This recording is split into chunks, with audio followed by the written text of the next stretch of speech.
Hello and welcome back to Chasing Excellence, a show about chasing what truly matters. My name is Patrick Cummings. As always, here with my friend Ben Bergeron. How are you? Really good. Thanks, Patrick. Excellent. How are you doing? I'm doing great. Good. Doing wonderful. Barefoot and happy. That's what I am. Barefoot and happy. Good. That should be a t-shirt, right? That should be a t-shirt. Okay, this time around, we have another round of our AMQAP or AMQAP, depending on where you fall on Team AMQAP or Team AMQAP. I think it'd be one of those things that no, that's just how we pronounce it. You know, It's like, yes, it's spelled that way, but we pronounce it. I'm just saying, you gave me some trouble about it last time we did this, so I'm I'm trying to come to your fence. I'm trying to help you out. All right, so that's just when we take a bunch of questions. We get through as many of them as we can inside of 20 minutes. They are all, of course, inside of the world of the 5 factors: how we eat, how we move, how we think, connect, and recover. 2 little things before we get into it. One, if you would like to get a question into a future episode, chasingexcellence.email, get on the free newsletter list. We send out a couple emails every single week. The one on the weekend's got a link to a form, and you can submit as many questions as you'd like, and we love to get them, so please keep them coming, and thank you in advance for doing so. The second thing is just a quick shout out. This is from Noah. He's a Chase Club member. If you go to chasingexcellence.email, you can get on the free newsletter list, or you can join the Chase Club, which is just our premium membership. You get ad-free episodes and some bonus stuff, as well as book clubs and some other fun stuff that we've got in the works. Noah is a longtime member of the Chase Club. He's a good dude. This is what he wrote there a couple weeks ago. He says, "This morning I would like to express my appreciation for a couple phrases from the podcast that I think about a lot and that have been very helpful to keep in mind recently as I've been working through some challenging situations. One is Patrick's exhortation to own your attention." We just talked about that recently. The more I think about all the work I've been doing to be a better version of myself, the more it seems like attention is at the heart of it. I concur. And the other is Ben's, "You do the best you can with what you got for where you are. And this helps me remember to be curious rather than judgmental. And it helps me avoid comparing my progress to the perception of how anyone else is doing. Both phrases help me remember what is and isn't in my control." Thank you, Ben and Patrick. I appreciate you both immensely. And we appreciate you, Noah. Thank you for that. That. I don't know if own your attention is yours, but do what you can with what you got for where you are is not mine. I say it a lot, but that's not my. So he said, which Ben's. So I just want to make sure that I'm not taking credit or claiming that. I think it was originally from Eleanor Roosevelt. Oh, so. Cool. I don't know where it's from. When I think about things like that, I have to think about whoever gave it to me is who I'm happy to give credit to. So if that's where we got it, if we got it from and then you, even cool. be curious, Thanks, not Ben. judgmental. That's Walt Whitman. That's not me. That's either, actually so not. That's Ted Lasso pretending to be Walt Whitman. I believe that is made up entirely by Ted Lasso in the words of Walt Whitman. I don't think Walt Whitman ever actually said that. Really? Totally serious. Yes, I looked it up, and there's a lot of internet things that like images that say that quote that say. I've read what's Ted Lasso's actual name? What's the actor? Jason Sudeikis. Yeah, I believe I've seen him say it. I have no idea if I'm saying Sudeikis right. I think Sudoku maybe is you're confusing at the game. Either way, this is one of those internet things that we don't actually know it's true, but I'm under the impression that they just made that up for the show. But hey, Walt Whitman, good for you too. All right, let's get on to our AMQAP. This is when, so I'm going to put 20 minutes on the clock. You just said AMQAP, not AMQAP. You're changing. You're evolving. Keeping people on their toes. Keeping people on their toes. Or regressing. All right, my friend. Let's get into it. I'm going to press start on my clock. This first one is from Maisie. "I avoid jumping movements like double unders and box jumps due to a mental block. I fear failing and falling, which prevents me from pushing myself in these exercises. Please help." Okay. The way to do this is everyone talks about like threshold and all these it's like to get so far away from where you have to go what's really comfortable. That's it. And the way to do that is find let's take the jump rope, for example. Yep. Take the jump rope out of your hands, lay it on the ground, and jump forward and back over the rope. Love that. Can you do that without falling? That's really cool. Now, can you do that 50 times without falling? And until you can do that to where it's like there is no fear, we don't move forward. You just keep doing it until you're totally comfortable with that, until you get really bored and you're like, I want the next level. Then you go up to the next level, which is put in your hands. On a box jump, it's the same thing. Can you jump up onto a 10-pound plate, like 3/4 of an inch. You jump onto that.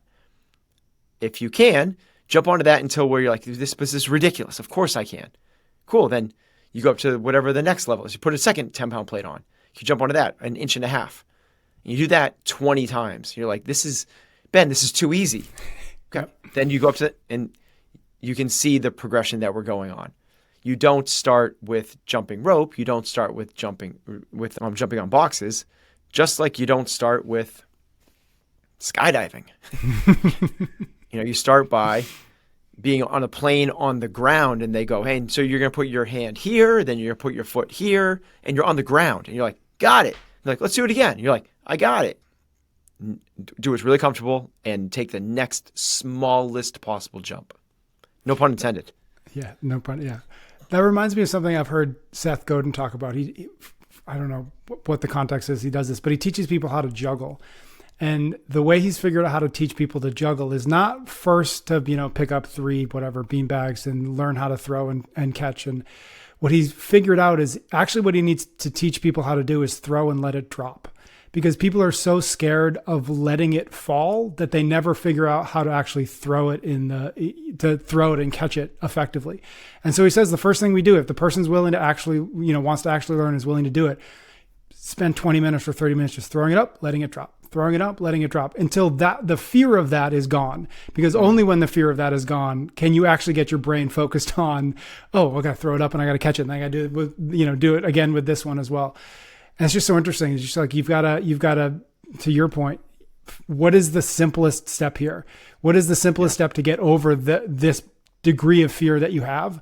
And then what's the next step? And then eventually you've got a rope in your hands and you're jumping. It's the we talked about this before, but it's teaching my son to kick a soccer ball hard in the net. Yep. He was trying to kick it from where they take penalty shots, and it would dribble in or it wouldn't make it, or it would, and he was so frustrated. I was like, no, that's not, bring it to the goal line. Literally, like, you can't do anything other than score. It's impossible not to score a goal if you touch the ball. And we're going to take 30, 40, just drill it to the back of the net, drill it in the back of the net. He's like, okay, but it's too easy. Okay, cool. Let's move it 2 feet back. Mm-hmm. Not to the penalty line, 2 feet back, and take 50 there. It's like, it's a slower, longer, seems like it's slower and longer, but in the long run, it's not. Right. Yeah. Next question is from Steve. In your experience, which biomarkers are best measures of fitness and or longevity? Okay, so from a biomarker perspective, fasting glucose, A1C, both a measure of blood sugar. Fasting glucose is like right now. It's obviously done fasted, so there's no food in your system. A1C is more like an average of your blood glucose over the last 3 months. It's weird that that's a metric that the body has, but it's really, really good. That is interesting. Yeah, it's crazy. I think that's probably one of the best. Other good ones are, resting heart rate, testosterone, HRVs, things like that. But I'm not a big fan of cholesterol or blood pressure necessarily. But if you gave me your A1C, your mile time, your squat, and how many pull-ups you can do, I can tell you how fit and how long you'll live. Obviously, I can't, right? I'm not a fortune teller at the fair, but those are the really good indicators of that. Yeah. Particularly if I can see you squat, because I can then see your mobility as well. Yeah. You took my follow-up question, which is, wouldn't you, in addition to that, rather see some numbers, performance numbers as well? Yeah. Because here's the thing is your mile time, it's just a correlate to your VO2 max. If you want to geek out, tell me your VO2 max, but I can just tell me your mile time. That's your high intensity capacity. And tell me your strength. Give me a little bit of mobility insight. And, if you are at the excellent numbers of those, I also know that you don't have, you're not 45% body fat, and that your triglycerides are crazy out of whack, and that your blood pressure and your resting heart rate aren't, through the roof. Like, we just don't see that. It's just, if you have high performance, as long as you didn't take a shortcut to get there. Meaning you didn't take steroids to get there. Yep. Because if you did, then the biomarkers would show that. All right. Next one. How do you feel about the product VersaLifts? Are they worth buying if I have poor ankle mobility? And correct me if I'm wrong, but I think VersaLifts just slide into your shoe and give you a little bit of heel elevation, correct? Yeah. So I'll speak to it from this perspective of weightlifting. So for weightlifting, they can be very good. Every day, walking around, doing your thing, doing your Metcon. I don't know if I would lean on that unless the ankle mobility was horrific. But here's the reason why they do work is when one of the best stretches for dorsiflexion, which is the number one thing for ankle mobility. There is others. Ankle can do a bunch of different directions. But dorsiflexion is basically how far can you push your knee over your toes. If you have no ankle mobility, it's very challenging to improve it because every time you squat, it just stays completely upright and there's no stretch at all. If you're able to elevate your heel a little bit, that shin angle changes forward and all of a sudden there's some weight traveling forward. So now every time you squat, you're actually getting the stretch. And that's why they actually can be beneficial, and weightlifting shoes in particular. I would choose weightlifting shoes over VersaLifts for weightlifting because the other thing that they do very, very well as opposed to lifting on this squishy surface of a tennis shoe or a running shoe. Do people even call them tennis shoes anymore? I feel like I'm from the 1960s when I say tennis shoes. Yes. Yeah. That's even before my generation. Sneakers. I think people make fun of people for saying sneakers now. Even Kicks now. No, that could also I said sneakers once. I think when I was coaching Chandler, and his girlfriend was like, "You just called them sneakers." I was like, "I didn't even know that could be wrong. Like, what is the alternative to sneakers?" And now everyone that's 27 years old now is slapping their forehead at me. But what weightlifting shoes do, in addition to giving you that heel lift, 1/2 inch, 3/4 inch, maybe even an inch, which is a lot, is that it's a really firm surface. And your body has a signaling mechanism that if you are on something unstable, it'll dampen force production so it doesn't hurt itself.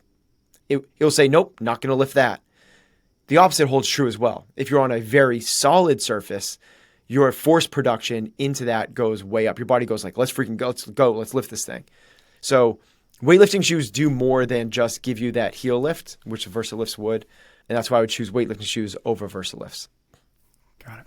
We're going to squeeze one more in before a quick break. This is from Tyler. We put a lot of work in the last 4 years into our mindset and the 5 factors, and my wife is now pregnant with a baby girl, our first.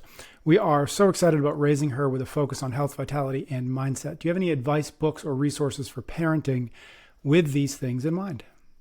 Yeah, awesome, Tyler. Congratulations on your upcoming daughter. I'll make this one really short. Read the book Eat, Hunt, Parent. You mentioned that to me before. Yeah, it's. I listened to it with Heather in our sauna. It was really cool to do that together. And if you listen to this podcast, it'll very much resonate with you. So I strongly suggest Eat, Hunt, Parent. I'll do one recommendation.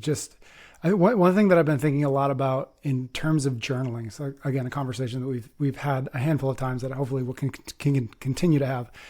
But one of the things that I think is a really valuable journaling exercise, especially when it comes to parents, and certainly not when, Tyler, your baby's tiny, but this is as they start to get older and start to have a personality and start to test you in ways that kids can test you. One of the things that's really valuable is to journal about why the things that trigger you. Because so often when you actually force yourself to think about like, okay, well, what that situation that I'm not super happy with how I just dealt with that. Like, what was really going on? Why did I come to that? What was the context? What happened before that? All of these things. To me, really good parenting is oddly enough, is being the adult in the situation. And being the adult in the situation is the one who has more control over their emotions and their reactions than the other. And so a really good parent to me is the one who can consistently model appropriate responses or appropriate reactions to whatever stimuli, whatever's going on. And so just being able to like regularly come back is like, okay, that time I got upset or that I yelled or whatever it might be, what was going on? And the more you do that, the more you can hedge against the next time that same situation or that same context gets you in the same kind of way. And so repeated asking yourself of like, okay, why did I respond that way? What was going on? I found to be just really useful and valuable as it relates to being a parent. Like that a lot. Other thing, maybe just a quick other one. I just want to do this is like, this too shall pass. You know, like just in general. Yes. You know, like you would get so caught up in like it's a very emotional experience being a parent. Mm-hmm. And you can get extremely frustrated and you feel like it's like, this is going to pass, and just take a moment to chill. And as you said, you like understand your triggers so you can respond and not react. Mm-hmm. I feel like if we do that as parents, like people that listen to this podcast think you're going to be, a leg up, we're a certain type of people that take a lot of pride, honestly, in the way that we respond to challenging situations. Yep. And parenting is a challenging situation. So It is. work on responding, not reacting. And reacting is like, you can't not like, it's built into you. It's going to happen. Someone throws a baseball and you see it coming out, you're going to flinch. Reactions are natural. They're going to happen. But how you choose to respond to someone throwing a baseball at your head, that's up to you. And that's what we can do. Like, you can get frustrated, but do you do it in an appropriate way? All right. Pause on our clock for just 2 minutes so we can say thanks to a few sponsors. Then we will get back to our questions. How long's our clock been going for? Where are we at? That was 13 minutes. So we've got 7 more minutes on the clock to get a few more questions. Get a bunch more in. We're brought to you this week by Lumen. If you're looking to learn more about your metabolic health so you can take your overall health to the next level, you need to check out Lumen. Go to lumen.me/excellence to get 15% off your purchase. That's lumen.me/excellence for 15% off. Lumen is the first handheld metabolic coach. This amazing device measures your metabolism through your breath and tells you whether you're burning fats or carbs. All you've got to do is breathe into the Lumen first thing in the morning and you'll gain insights into your metabolic state. And based on your measurement, Lumen provides a personalized nutrition plan for the day. But it doesn't just stop there. You can also use Lumen before and after workouts and meals to get real-time feedback on what's happening inside your body. Lumen gives you tips to optimize your nutrition, workouts, sleep, and stress management. Why does metabolic health matter? Well, your metabolism is like your body's engine. It's how you convert food into fuel. Better metabolic health means easier weight management, improved energy levels, better fitness results, and even better sleep. Remember, Lumen is not a quick fix solution. It provides crucial insights and guidance to help you make lifestyle change and see results over time. It's not just about weight loss. It's about understanding and improving your overall metabolic health. So head to lumen.me/excellence to get 15% off your Lumen. That's lumen.me/excellence for 15% off your purchase. We are also brought to you this time around by OneSkin. Summer is here, which means you're outside more, you're at the beach, at the pool, running more, dragging the barbells out into the parking lot. But are you taking care of your skin while you enjoy all of that sunshine? OneSkin is here to make sure that you do. Go to oneskin.co and make sure you use the code excellence to save yourself 15% off your order of their top-of-the-line scientifically tested skin care products. Each one of them has been developed by skin longevity scientists and are backed by clinical studies, and they include OneSkin's OS01 peptide that targets zombie cells that cause lines, wrinkles, and sagging skin. It's scientifically proven to reverse skin's biological age at the cellular level. Whether you're out in the sun or just want to keep your skin looking young and healthy, OneSkin has you covered, literally. OneSkin is more than skincare. It's about skin longevity, targeting the root causes of aging to help you look and feel your best no matter what age. Right now, you can get an exclusive 15% off your first OneSkin purchase with the code excellence when you go to oneskin.co. Give your skin the protection, hydration, and cellular support it needs this summer with OneSkin. All right, clock has started again. This next question is from JJ.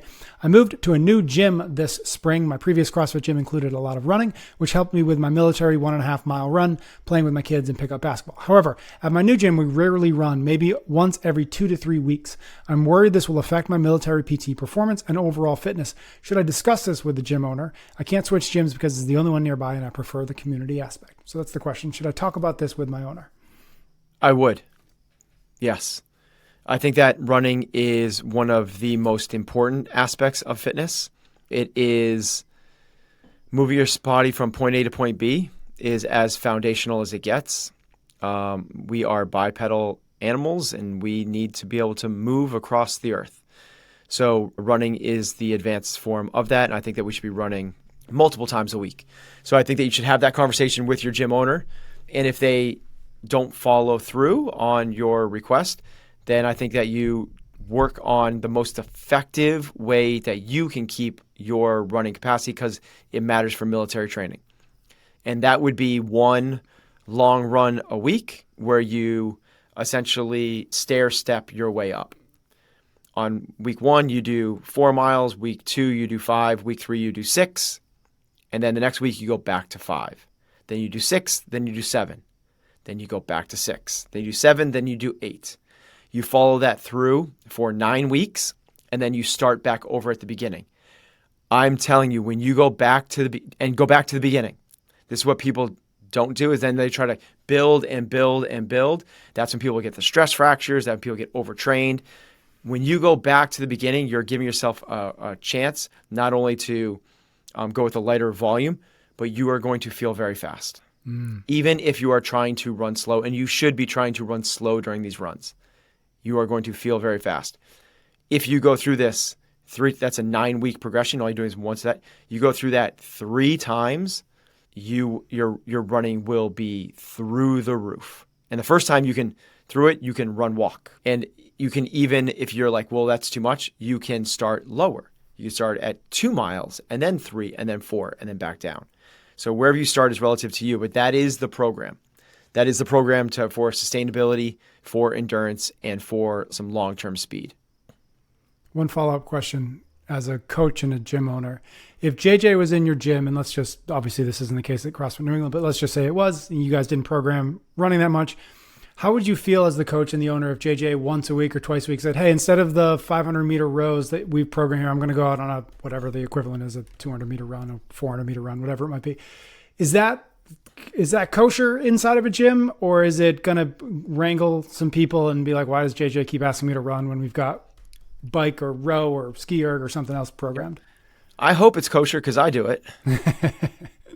I don't do double unders anymore. So every time that there is double unders in a workout, I go running instead. Got it. Running double unders jam up my Achilles for whatever reason. It's a bummer because they were one of my best movements in CrossFit. Yep. But you check your ego, and running was something I struggled at recently. So I went, and every single time I would go and run instead.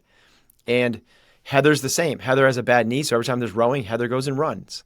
So we have that a lot. I just want to know why.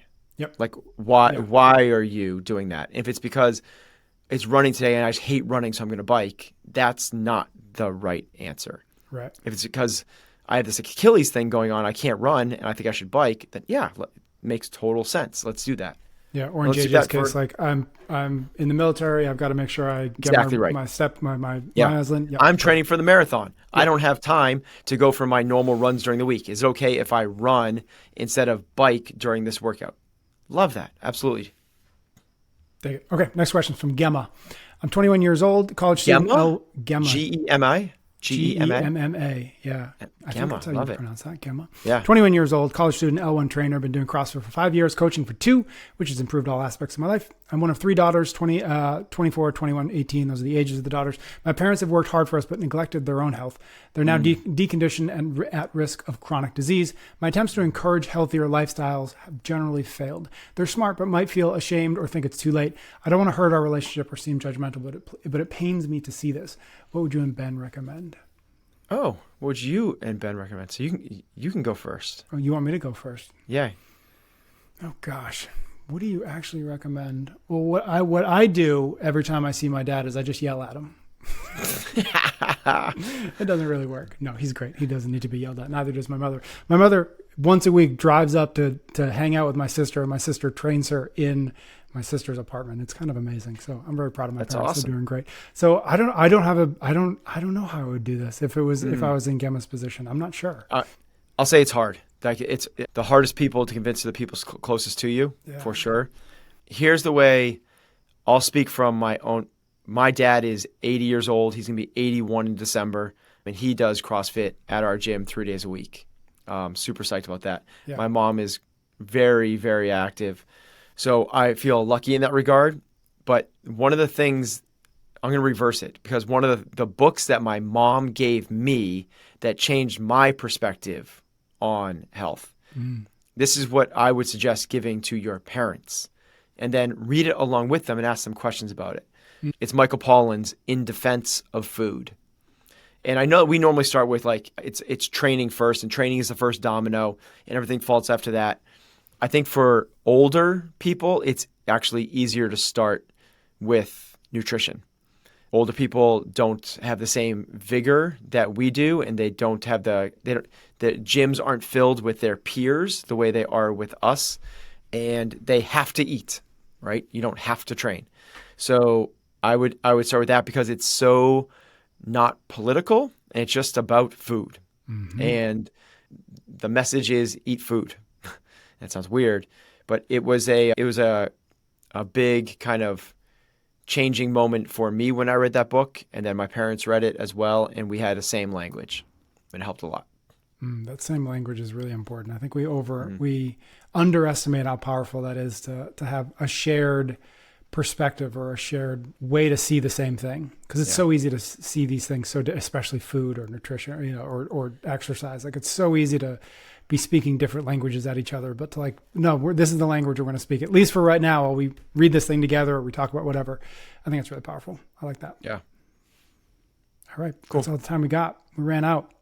That's it? Good. We only got 3 more questions afterwards? Yeah, we got 6 questions total. I think the first time we did this, we got 8 questions. The second time we got 7. And this time we got 6. We're doing a reverse progression here. We're going to have to get better. Well, it's about quality, Patrick. That's right. And actually, that was a good little mix of questions. So thank you, everybody, for sending them in. We'll do this. We'll continue to do this so we can get lots more questions in. But if you would like to get a question into a future episode, whether it's an AMQAP/AMQAP or a longer episode, chasingexcellence.email is the best, easiest, and most efficient way to do it. Get on the free newsletter list. We send out an email on the weekend with a link to a form, and you can submit as many as you've got, and we love to see them. So thank you in advance for sending them. Ben and I will be back soon for a brand new episode of Chasing Excellence.